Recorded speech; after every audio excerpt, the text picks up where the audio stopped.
اور اس کا درجہ بھی ایسا ہی ہوگا جیسے آپ فرما رہے ہیں؟ نہیں دیکھیں میں چونکہ یہ بات حقوق میں آتی ہے جو آپ نے کہی ہے، اگر اس کو تھوڑا سا میں ڈیٹیل میں تقسیم کر کے واضح کر دوں تو بہت بات اچھی طرح سمجھ میں آ جائے گی۔ دیکھیں کچھ حقوق رشتہ ازدواج کے وہ ہیں جو میاں اور بیوی میں مشترک ہیں، یعنی دونوں پر یکساں ہوں گے۔ ٹھیک ہے۔ اچھا کچھ وہ ہیں جو انفرادی طور پر شوہر پر ہیں، اور کچھ وہ ہیں جو بیوی پر انفرادی طور پر لاگو ہوتے ہیں۔ اب جیسے آپ نے کہا کہ جو بیوی کام کرتی ہے، اب دیکھنا یہ ہے کہ انفرادی طور پر اس میں بیوی کا حق کیا ہے اور شوہر کا کیا ہے۔ دیکھیے شوہر کی انفرادی طور پر پہلی ذمہ داری یہ ہے کہ جب وہ نکاح کرتا ہے تو اس کا پہلا بیوی پر حق جو آتا ہے وہ حق مہر کا آتا ہے، یعنی مالی اعتبار سے، اور وہ اس پر لازم ہو جاتا ہے کہ وہ بیوی کا حق ادا کرے۔ اچھا اب اگر کوئی نہیں دیتا اس کے لیے بہت سخت وعید ہے احادیث کے اندر۔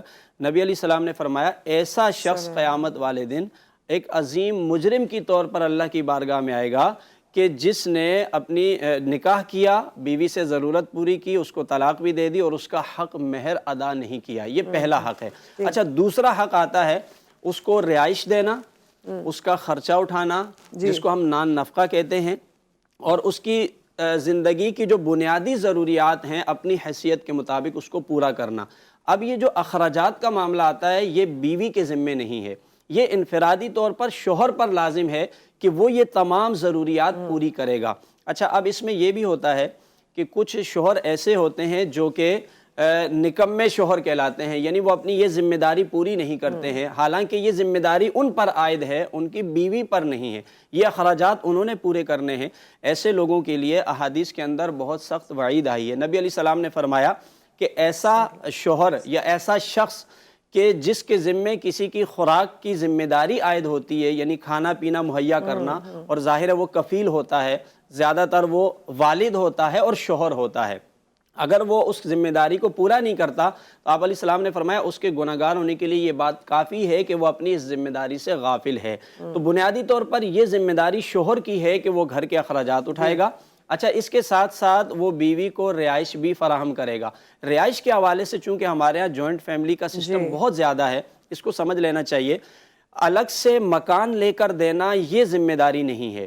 اگر کوئی پہلے یہ شرط عائد کرتا ہے پھر تو یہ بھی شوہر کے اوپر لازم ہو جائے گا، کیونکہ نبی علیہ السلام نے فرمایا کہ جب کسی خاتون سے نکاح کرو اور اس سے کوئی جائز شرائط رکھ کے کرو تو فرمایا یہ زیادہ لائق ہے اس بات کے کہ تم ان شرائط کو پورا کرو۔ مثلا ایک شخص نے یہ پہلے سے شرط عائد کی جو کہ شریعت کے خلاف نہ ہو کہ میں آپ کو الگ گھر لے کر دوں گا، یا اس نے یہ شرط عائد کی تھی کہ میں آپ کو اتنا سونا دوں گا، اتنا مال دوں گا، یا فلاں علاقے میں رکھوں گا، اگر اس نے یہ شرائط پہلے سے عائد کی ہیں تو پھر اس شوہر پر لازم ہے کہ ان شرائط کو پورا کرے۔ اگر وہ پورا نہیں کرتا ہے تو یہ بد عہدی میں آئے گا، شریعت کے حکم کی خلاف ورزی میں آئے گا۔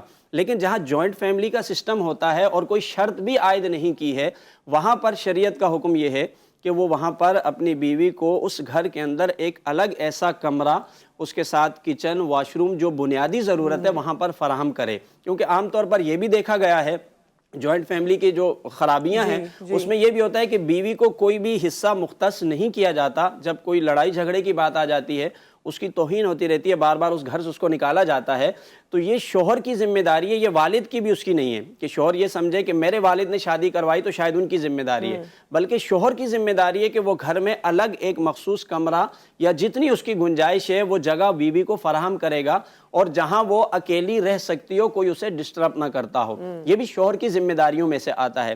اسی طریقے سے کچھ ذمہ داریاں وہ ہوتی ہیں جو مشترکہ طور پر میاں اور بیوی کے درمیان ہیں۔ اس سے پہلے ہمارے یہاں یہ بھی دیکھا جاتا ہے مفتی صاحب کہ ایک لڑکی کی شادی ہوتی ہے، وہ جس گھرانے میں جاتی ہے وہ وہاں پر سب کی ذمہ داری اٹھاتی ہے، وہ سب کے لیے ناشتے کھانے بناتی ہے، وہ سب کے کام کرتی ہے۔ گھر میں ایسے بھی گھرانے جنہوں نے بہو لے کر آئے تو گھر کی نوکرانی جو تھی اسے نکال دیا، تو یہ سب بھی کیا بہو کی ذمہ داری ہے یہ سب کچھ کرنا؟ جی دیکھیں جس طرح کچھ شوہر کی ذمہ داریاں بتائی انفرادی طور پر، اسی طرح کچھ بیوی کی بھی ذمہ داریاں ہیں۔ بیوی کی سب سے پہلی ذمہ داری یہ ہے کہ وہ اپنے شوہر کی اطاعت کرے گی۔ اچھا اطاعت کا لفظ جہاں بھی آتا ہے اس سے مراد ہے کہ شریعت کی کوئی خلاف ورزی نہ ہو۔ اگر شوہر شریعت کے خلاف کوئی بات کرے گا تو بیوی پر اس کی اطاعت لازم نہیں ہے۔ اچھا جو بیویاں اطاعت کرتی ہیں ان کے لیے ہماری جتنی بھی بہنیں ہیں، نبی علیہ السلام کی یہ بہت خوبصورت بشارت ہے کہ نبی علیہ السلام نے فرمایا کوئی خاتون اگر اپنی نماز اور روزے کی پابندی کرتی ہے اور اپنی عزت کی حفاظت کرتی ہے اور شوہر کی اطاعت کرتی ہے تو فرمایا قیامت والے دن اس عورت کو حکم دیا جائے گا کہ جنت کے جس دروازے سے چاہو داخل ہو جاؤ۔ سبحان اللہ۔ اتنا بڑا انعام ہے اطاعت کرنے پر۔ لیکن گھر کی جو ذمہ داریوں والی بات آتی ہے تو دیکھیں شرعی طور پر ایک خاتون پر جو خدمت کرنا واجب ہے یا کوئی کام کرنا واجب ہے وہ اپنے شوہر کا ہے۔ صحیح۔ یعنی شوہر کے علاوہ گھر کے دیگر جو افراد ہوتے ہیں ان کی ذمہ داری اس خاتون پر نہیں ہے۔ لیکن یہاں دو رخ ہیں، ان کو ہمیں سمجھنا چاہیے، دو اس کے پہلو ہیں۔ ایک تو یہ ہوتا ہے کہ بعض دفعہ جو اس کے سسرال والے ہیں ان کا رویہ غلط ہو جاتا ہے، وہ ساری ذمہ داری اس بچی پہ ڈال دیتے ہیں، جو کہ بالکل غلط ہے، اور اس سے وہ ذہنی طور پر بہت ڈسٹرب بھی ہوتی ہے اور اسے لگتا ہے کہ شاید یہ شادی میرے لیے باعث رحمت نہیں ہے، یہ تو اتنی بڑی ذمہ داری اور زحمت بن رہی ہے۔ تو یہ بالکل غلط طریقہ ہے، کیونکہ قانون اور شریعت تو یہ کہتی ہے کہ وہ صرف شوہر کی خدمت کرے گی، اس لیے ساری ذمہ داریاں بھی اس پر نہیں ڈالنی چاہیے اور اس کو نوکرانی کی حیثیت نہیں دینی چاہیے۔ اس کو شوہر بیوی کی حیثیت سے دیکھیں اور گھر والے اس کو نئی دلہن کی حیثیت سے دیکھیں، اپنی بیٹی کی حیثیت سے دیکھیں، اسے مقام اور عزت دیں۔ لیکن دوسری جانب یہ بھی ہے، چونکہ جوائنٹ فیملی کا ایک سسٹم چلا آ رہا ہے، تو اب کہنے کا مطلب یہ بھی نہیں ہے کہ آپ سب سے لا تعلق ہو جائیں۔ وہ نہیں ہے، اور جو اخلاقی اعتبار سے اگر کوئی خدمت کرتا ہے تو اس کو اجر بھی ملے گا۔ اخلاقی اعتبار سے چاہیے کہ شوہر کو خوش رکھنے کے لیے ظاہر ہے اس کے ماں باپ کو بھی خوش رکھنا چاہیے، لیکن قانونی اعتبار سے یہ ذمہ داریوں میں نہیں آتا ہے۔ لیکن ظاہر سی بات ہے کچھ چیزیں ایسی ہوتی ہیں کہ جن کو ہم اپنے فائدے کے لیے قانون کے دائرے سے باہر نکل کر بھی کرتے ہیں، کے لیے اور عقیدت کے لیے، آپسی تعلقات کے لیے کی جاتی ہیں، لیکن یہ کہ کبھی کبھی وہ چیزیں تجاوز بھی کر جاتی ہیں، تو اس کے حوالے سے مشترکہ جو آپ معاملات کہہ رہے تھے ان کی ہم بات کریں گے۔ ایک بریک یہاں پر آ گیا ہے۔ اچھا، بریک کے بعد مشترکہ جو آپ حقوق کی بات کر رہے تھے وہ بھی، اور ساتھ میں اکثر حضرات یہ کہتے ہیں کہ میں نے تو امی کے لیے شادی کی تھی، تو بس وہ امی کے پاس ہے، بس وہ امی کا دھیان رکھے گی، میں نے تو ان کے لیے شادی کی تھی۔ اس جملے کو آپ کیسا دیکھتے ہیں؟ اس بریک کے بعد اس پہ بات کریں گے۔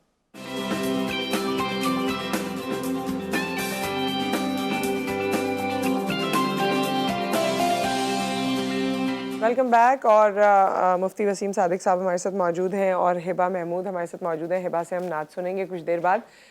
مفتی صاحب، جو ہم بات کر رہے تھے، جس پوائنٹ سے بریک پہ گئے تھے، ایک تو یہ کہ یوزلی جو مرد حضرات یہ کہتے ہیں کہ میں نے تو والدہ کے لیے شادی کی تھی تاکہ ان کی دیکھ بھال ہو سکے، ان کا وہ سب کچھ ہو سکے، تو اس جملے کو آپ کیسے دیکھتے ہیں؟ کیونکہ اس میں عموماً میں یہ بھی دیکھتی ہوں کہ کئی بار لوگ کہتے ہیں کہ تو میری والدہ کی پسند ہے، چلیں والدہ کی پسند ہے، اس میں کوئی مذائقہ نہیں ہے، لیکن پھر کچھ عرصے بعد اس بات کا بھی اظہار کر دیتے ہیں کہ یہ والدہ کی پسند ہے تو میری تو یعنی اس میں کوئی خاص پسند تھی نہیں، میرا تو یہ تھا کہ والدہ میرا فوکس تھی۔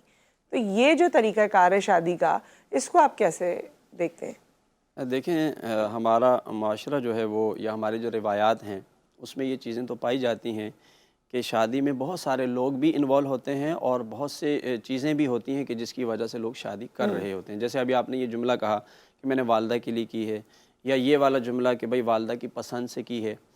بات یہ نہیں ہو رہی ہے کہ آپ نے والدہ کی پسند سے شادی کر لی، کسی اور کی پسند سے شادی کر لی۔ بات یہ ہو رہی ہے کہ جب آپ نے ایک عقد کر لیا، نکاح کر لیا، تو اب قانونی اور شرعی طور پر آپ پر جو ذمہ داری عائد ہوتی ہے، کیا وہ آپ نے پوری کی ہے یا نہیں کی ہے؟ وہ کرنی ہی ہے، وہ کرنی ہے، چاہے آپ کسی بھی سبب سے آپ کی شادی ہو جائے۔ صحیح۔ ہاں، اس کی وجہ کوئی بھی بنتی ہو، لیکن چونکہ نکاح آپ کر رہے ہیں اور شریعت مطہرہ نے نکاح کے بعد ایک دوسرے کے حقوق جو لازم کیے ہیں وہ پورے کرنا آپ پر ضروری ہے۔ ایک بات مجھے یہاں پہ یاد آ گئی، میں عرض کروں کہ یہ جو معاملات ہوتے ہیں نا، ایک دوسرے کا حق ادا کرنا، چاہے وہ میاں بیوی کی حیثیت سے ہوں، پڑوسی کے ماں باپ بہن بھائی رشتہ دار کسی بھی حیثیت سے ہوں، یہ معاملات اتنے اہم ترین ہیں، اتنے ضروری ہیں کہ اگر کوئی شخص ان میں کوتاہی کرتا ہے تو قیامت والے دن پروردگار عالم اپنے حقوق تو معاف فرما دے گا، لیکن بندوں کے جو حقوق ہیں وہ معاف نہیں ہو سکتے ہیں۔ اب جیسے کہ وہ میاں بیوی کے ہی کیوں نہ ہوں، نبی علیہ السلام نے ایک حدیث پاک کے اندر اتنی سخت وعید ارشاد فرمائی، اپنے صحابہ سے فرمایا کہ تمہیں پتہ ہے مفلس شخص کون ہے؟ صحابہ نے عرض کی ہم مفلس اس کو سمجھتے ہیں کہ جو بالکل کنگال ہو جائے، جس کا سب کچھ سرمایہ ختم ہو جائے۔ نبی علیہ السلام نے فرمایا وہ شخص مفلس ہے جب قیامت والے دن آئے گا، اس کے پاس بہت ساری نیکیاں ہوں گی، لیکن اس نے لوگوں کے معاملات اور حقوق ادا نہیں کیے ہوں گے، تو وہ لوگ اپنے حقوق لینے آ جائیں گے تو سب کو بدلے میں اس کی نیکیاں دے دی جائیں گی، یہاں تک کہ اس کی نیکیاں ختم ہو جائیں گی اور اس کو جہنم میں بھیج دیا جائے گا۔ فرمایا یہ شخص مفلس ترین ہے کہ وہاں نیکیوں کا سارا سرمایہ اس کا ختم ہو جائے گا۔ تو اس لیے جو حقوق لازم ہوتے ہیں ان کو پورا کرنا بہت ضروری ہے. ان سے اگر آپ پیچھے ہٹیں گے اور اپنی ذمہ داری پوری نہیں کریں گے تو دنیا میں بھی مسائل کا شکار آپ رہیں گے. ظاہر ایک دوسرے سے نفرتیں بڑھتی ہیں اور عداوتیں بڑھتی ہیں اور اللہ کی بارگاہ میں بھی مجرم بن جائیں گے. اچھا، میں یہاں پر یہ عرض کر رہا تھا آپ کے سوال سے پہلے کہ میاں بیوی پر کچھ مشترکہ حقوق شریعت نے لازم کیے ہیں. کچھ تو انفرادی تھے، جیسے بیوی کی یہ ذمہ داریاں ہیں، شوہر کی یہ ذمہ داریاں ہیں. کچھ چیزیں وہ ہیں جو دونوں پر ہی لازم ہوتی ہیں. ان میں سب سے پہلی اور بنیادی چیز یہ ہے، وہ ہے اطاعت الہی. مطلب کہنے کا یہ ہے کہ میاں اور بیوی جب اس رشتے میں منسلک ہوتے ہیں تو اسلام کی نظر میں اس کی بنیاد دینداری ہوتی ہے. کیونکہ نبی علیہ السلام نے یہ فرمایا کہ جب تمہارے پاس کسی دیندار شخص کا رشتہ آ جائے جس کا اخلاق اچھا ہو تو اس کو انکار نہیں کرو، اس کو رشتہ دے دو ورنہ فساد ہوگا. اور اسی طرح خواتین کے حوالے سے یہ فرمایا کہ کسی خاتون سے نکاح اس کی دینداری کی بنیاد پر کرو. چونکہ اس کی بنیاد یہ ہے، اس لیے اب میاں بیوی دونوں پر لازم ہے کہ وہ اللہ کی اور اس کے رسول کی اطاعت میں ایک دوسرے کے معاون ہوں گے. یعنی ایک دوسرے کے لیے رکاوٹ نہیں بنیں گے، بلکہ جہاں بھی شرعی معاملات آئیں گے، دین کے معاملات آئیں گے تو ایک دوسرے کی مددگار بن جائیں گے. اور حدیث میں یہ بھی آتا ہے کہ نبی علیہ السلام نے فرمایا اللہ اس شخص پر رحم فرمائے جو رات کو اٹھتا ہے، بیدار ہوتا ہے، نماز پڑھتا ہے، اپنی بیوی کو جگاتا ہے، وہ بھی نماز پڑھتی ہے. اور اسی کے برعکس بیوی کے لیے فرمایا کہ اللہ اس پہ رحم فرمائے کہ وہ رات کو اگر اٹھے اور نماز پڑھے اور شوہر کو جگائے وہ بھی نماز ادا کرے. تو مشترکہ حقوق میں پہلی ذمہ داری اطاعت الہی ہے. اطاعت الہی. کالر ہمارے ساتھ ہیں. السلام علیکم. وعلیکم السلام. ماشاء اللہ، سبحان اللہ، سبحان اللہ. مفتی صاحب نے بہت عمدہ بیان کیا ہے. ایک تو میرا سوال یہ ہے کہ جو حق مہر ہوتا ہے اس کی افادیت، اہمیت شرعی طور پہ بتائیں، کیونکہ بہت سے لوگ نکاح سے کے بعد حق مہر دیتے ہیں، کچھ دیر میں قسطوں میں دیتے ہیں، کچھ کو یاد بھی نہیں رہتا. تو اس کی کیا اہمیت ہے حق مہر کی؟ اس حوالے سے ضرور مفتی صاحب بیان کریں. ایک بات یہ میں پوچھنا چاہ رہا تھا کہ جو ماں باپ کی دعائیں اولاد کو لگتی ہیں، اس طرح کیا شوہر کی دعا بیوی کے لیے یا بیوی کی دعا شوہر کے اس حوالے سے بھی کچھ ہے؟ تو یہ دو پوائنٹ خاص طور پہ حق مہر کا ضرور بتائیں. جی مختصراً یہ بتائیے گا، ورنہ حق مہر کا تو پورا ٹاپک ہے، جی ہاں، بالکل. دیکھیے، حق مہر کے حوالے سے یہ ہے، پہلی بات تو یہ آپ بنیادی ذہن میں رکھیں کہ حق مہر شوہر کے اوپر ایک لازم اور واجب چیز ہے اور جب تک ادا نہیں کرے گا بطور قرض اس پر رہے گا. اچھا، ادائیگی کی صورت کیا ہے؟ وہ دونوں فریقین جو بھی طے کر لیتے ہیں وہ شرعی طور پہ جائز ہے. اگر کسی نے یہ طے کیا تھا کہ ہم رخصتی سے پہلے دیں گے تو پھر پہلے دینا لازم ہے. اگر کسی نے یہ کہا تھا کہ رخصتی کے بعد دیں گے تو وہ بعد میں دیں گے. اگر کسی نے یہ کہا تھا کہ اس کا کوئی ٹائم پیریڈ نہیں ہے، جب آپ طلب کریں گے دے دیں گے، لیکن دینا ہے جو بھی فریقین آپس میں طے کریں گے. اور شریعت نے اس کو لازم حق قرار دیا. اس کی وعید میں نے ابھی تھوڑی دیر پہلے ذکر بھی کر دیا، جو نہیں دیتے وہ بہت زیادہ گناہگار ہوتے ہیں. اور دوسرا انہوں نے کہا کہ دعا کے حوالے سے دیکھیے، دعا الگ الگ اس کی حیثیت ہے. جس کا جتنا رتبہ اور مقام ہوتا ہے، جس کے اندر جتنی صالحیت موجود ہوتی ہے، اس کے حساب سے دعا قبول ہوتی ہے. ماں باپ کی دعا ضرور اولاد کے حق میں ہوتی ہے. اسی طریقے سے نیک صالحین کی دعا قبول ہوتی ہے. میاں اور بیوی یا عام مسلمان، ان کے بارے میں بھی یہ ضابطہ ہے کہ جب کوئی ایک شخص پیٹھ پیچھے دوسرے کے لیے دعا کرتا ہے تو اللہ تعالیٰ ایک فرشتہ بھیجتا ہے. وہ فرشتہ آ کر اس مومن کے پاس کھڑا ہو جاتا ہے اور وہ دعا کرتا ہے. کہتے ہیں کہ یا اللہ، جس طرح یہ اپنے مومن بھائی کی پیٹھ پیچھے دعا کر رہا ہے تو اس کو بھی اسی طرح عطا فرما. تو یعنی آپ کا اخلاص ہے، جو آپ کسی کے لیے بھی دعا کریں گے اور حق پر ہیں تو یقیناً آپ کی دعا قبول ہوگی. ٹھیک ہے. اچھا، مشترکہ معاملات مزید آپ بتانے والے ہوں گے، لیکن ایک بریک یہاں پر آ گیا. بریک کے بعد واپس آتے ہیں. اچھا، کالر ہیں. السلام علیکم. السلام علیکم. جی انیلا، السلام علیکم. میں نے قاری صاحب سے یہ پوچھنا تھا، جو والدین شادی کے ٹائم زیور بھی لڑکی ہے یا عورت کے نام کرتی ہیں کہ یہ اس کا زیور ہے، اور بعد میں نہ دیا جائے اور کہتے رہے کہ ہم نے رکھا ہوا ہے، ہم نے رکھا ہوا ہے، تو اس کی کیا اہمیت ہے؟ اور وہ سسرال والے رکھ لیں، انہوں نے سسرال والے رکھ لیں اور کہیں کہ رکھا ہوا ہے. اچھا، ہاں جی، اور بعد میں بیچ دیا جائے تو کہہ دیتے ہیں کہ اچھا آپ کو مل جائے گا، اور والدین کی ڈیتھ ہو جاتی ہے تو اس کی کیا ہے؟ اس ٹائم میں اس کنڈیشن سے گزری ہوں، لیکن میرے پاس اس ٹائم کچھ بھی نہیں ہے. شوہر بھی کچھ نہیں کرتا. والدین نے کہا تھا کہ ہم اسے کام پہ لگوائیں گے، کام پہ لگوائیں گے. 24 سال گزر گئے ہیں، میں خود کمپرومائز کر رہی ہوں اس کے ساتھ. لیکن اس ٹائم میں بالکل خالی ہاتھ بیٹھی ہوئی ہوں. میرے ہاتھ میں کچھ بھی نہیں ہے. بیٹی ہوئی تھی، بیٹی کی ڈیتھ ہوئی، اس کے بعد کچھ بھی نہیں ہے میرے پاس. اب میں خود بہت پریشان ہوں. والدین بھی بہت ہو گئی ہے ان کے، تو اس کی کیا اہمیت ہے؟ ایک بریک آ گیا ہے یہاں پر انیلا صاحبہ، اس کے بعد واپس آتے ہیں تو اس پہ بات کرتے ہیں. اس میں اور بھی چیزیں، کبھی کبھی جائیداد کا کوئی حصہ ملتا ہے تو خاتون سے وہ لے لیا جاتا ہے کہ ہم اپنا کام شروع کریں گے، یہ کریں گے، وہ کریں گے. بہت سارے اور معاملات بھی ہیں. بہت اچھا سوال ہے آپ کا. آن ایئر ہم اس پہ بات کرتے ہیں آفٹر دا بریک.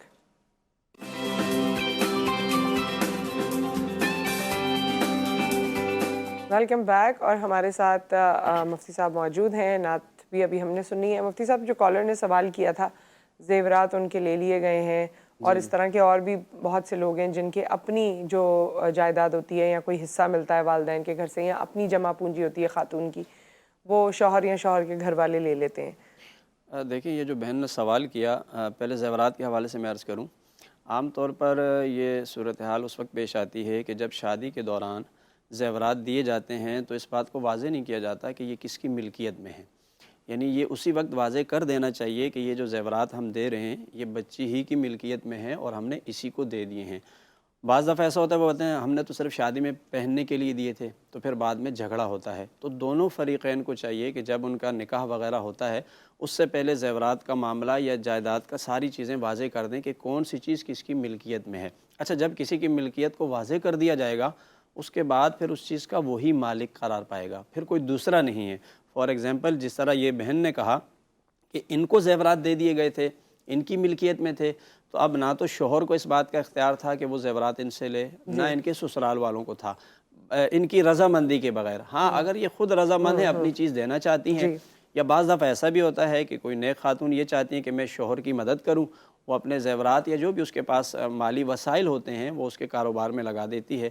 اگر مکمل طور پر اسی کو دے کے لگاتی ہے تو تب بھی ٹھیک ہے، لیکن اپنا حصہ رکھ کے لگاتی ہے تو وہ انہی شرائط کے مطابق ہوگا.